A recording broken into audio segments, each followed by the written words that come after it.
Larry stops his steps when at the same time hearing those noises. It's from a parking area, right next to the place he parked his car. Yesterday, Larry asked George to help him fix a few things at the apartment. And since Larry had to limit his activities, George picked him up today and bought some goods at the department store. "Come here, George," Larry's giving a sign to lean on the car. Seeing a man, which Larry knew as Frank, fight with few street punks. "Captain said he would be my new partner. If someone made rank at the policeman in the entire department, Larry is the first, and Frank just the other way." Larry himself never took it seriously. All he knew that Frank had passed the test. Although many people doubt his skill, Frank got it purely because he's lucky. Larry didn't care. His grade was not too good, yet they passed Frank. Period. He's definitely not like Gary, right, George? "Absolutely no, sir." "What do you think if we invite him to Wyoming?" "It all depends on you, sir." Larry folded his arms up, paying more attention to the fight. "Hey! This has cost more than yours. How dare you touch me?" Frank yelled while sprucing up his coat. Bam! Frank avoided the attack deftly. George move, seems to have a good intention to help. "George," Larry hold George's wrist. "Don't. Frank can handle them." "But sir." "Trust him," Larry smiled. "Just sit and enjoy the show. It's not a daily watching, isn't this live street fighting?" Meanwhile Frank keep punching. Bam! "That's a gift for touching me." Bam! Bam! Frank's kicking. "And that would be the bonus," he said. "Arg, you messed up my look." Bam! Bam! "Man, this outfit is more valuable than your car, you know?" Frank's fisting. Bam! Bam! Several months later. A term in photography. 12 letters. What? Here, Frank shows what he's doing. Words puzzle. Question number 7. Do you know? Oh, that. Larry got off from the car, ignoring Frank, who finally put down the puzzle on the car chair before catching up. Larry. "Do you always like this?" "Like what?" "You know, not happy, leave me alone, sort of stuff. My previous partners never took a busy doing puzzle before starting an investigation." "Well, it's a great way to fill the day. You can try a puzzle with mine." "No, thanks." Larry lifted Mr. Lewis up, who was lying down unconscious, to the bed. "Dress him," Larry's command while he searches for something in the drawer. "What?" "Change his cloth to party costume. Switch his tie and coat. There are plenty of choices in the wardrobe. Pick the most suitable one." "What is it for anyway?" asked Frank in confusion. Yet he still did what Larry had told him. "Just do it, okay?" "I'm busy." Larry find a few documents and take them. He, smiling, bustled to clear up the mess. Not long after, Frank had done Larry's order. Now, Mr. Lewis is on the bed, costuming party, a set with the bow tie. Now what? Should I blanket him?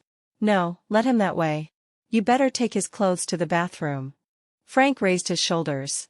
Soon left and again did what Larry's told. On the other side, Larry repositioned Mr. Lewis's sleeping style. He takes a bottle of wine, poured some on Mr. Lewis's cloth, and around his mouth. Then, put the glass in a fallen position, with wine remained inside. Frank now understood what Larry had an intent to. If people entered this room, no one would feel suspicious. They would think Mr. Lewis only falls sleeping because he drinks too much. So, they can be on that place even longer, sneaking to the party room with Mr. Lewis's invitation, having more freedom, and more ease to put eyes and observe around. Great. Why, I don't think of that. Frank complimenting. Well, it's never been late. Start to think now, Larry answered, didn't care at all. Come on. Both of them got outside the room.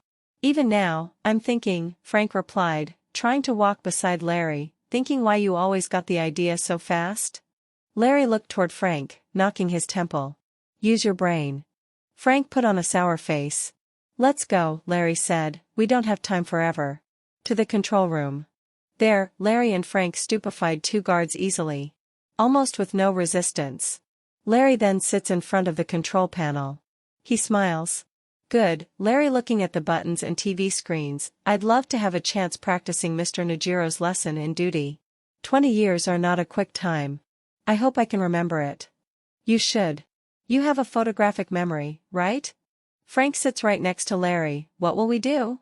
Watch and learn. Larry begins typing on the keyboard. First, I'll put this recording to the camera. 30 minutes ahead, the the guards won't realize that the person in this recording is always in the same place. Every 15 minutes, it automatically rewinds. Cool, Frank sincerely commented, then? There are so many guards here, and they have guns. I'll distract their attention by screwing situations. It's so easy. You know why? Frank shook his head. Simple, Frank. They control the security system of this building from here. But operating it must be complicated. No, if you know the way. Watch this. We start with the 6th floor, Larry typing something on the computer. On the screen, Frank sees printers, paper crusher machine, Xeroxes, run by themselves. Larry keeps continuing to put things in disorder. He made lights on 3rd floor flip-flopping before end exploding.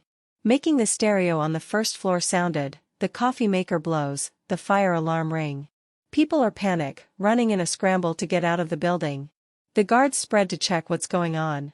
We go now, Larry moving on from a chair. Run fast, Larry. Step aside. You think what I'm doing? They run towards the stairs. Larry has turned off the entire lift. Among panic and a chaotic state of the team, no one had noticed them until in the parking lot. They both soon go into the car and leaving that place. Awesome. How you did that? How you understand the system? Easy. When I was a boy, my house in New York used the same system. Well, let's say I've once done it before. Messing that building would be like repeating my childhood, Larry laughed. I love playing the fountain at the park, making the gardener water-soaked. Frank's clapping.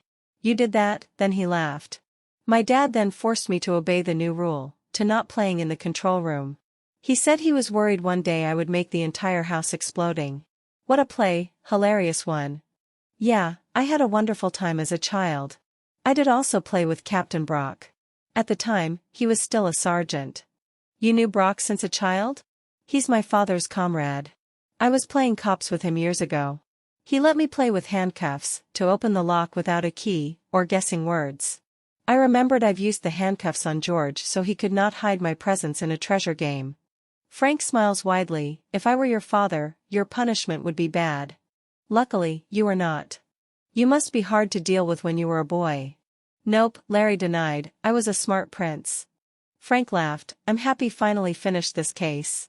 Yeah, Larry leaned his back to the seat. Me too. The mission's done. Case closed.